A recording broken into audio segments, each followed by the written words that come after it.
સુરત જિલ્લાના પલસાણા તાલુકાના બલેશ્વર ગામે 519 બંગલાઓ ધરાવતી અવધ સાંગરીલા સોસાયટીમાં રખડતા કૂતરાઓનો ત્રાસ વધી ગયો છે।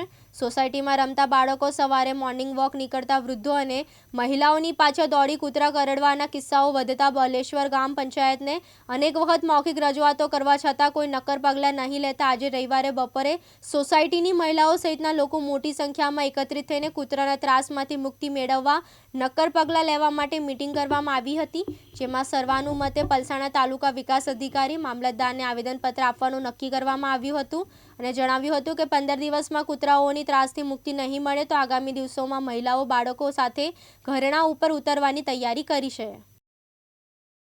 मेरा नाम रेखा पाठक है एंड मैं अवध शंगरीला सोसाइटी से बात कर रही हूँ। हम अपनी सोसाइटी में स्ट्रीट डॉग से बहुत परेशान हैं। हम बहुत कोशिश की कि इससे हमें मुक्ति मिले लेकिन नहीं मिल पाई। इसके लिए हम लोगों ने मामलतदार से बात भी किया, कई बार बोला हो जाएगा पर कोई एक्शन नहीं लिया गया।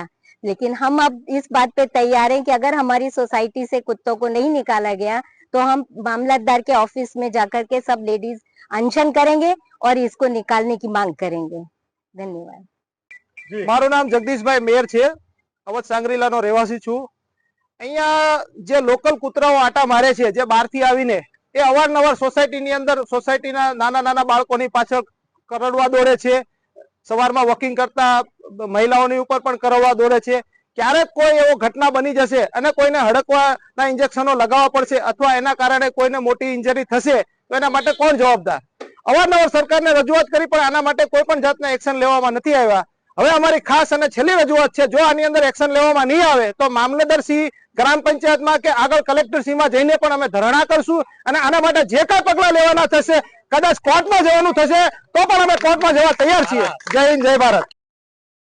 રમેશ ખંભાતી, દિવ્યાંગ ન્યૂઝ, પલસાણા, સુરત।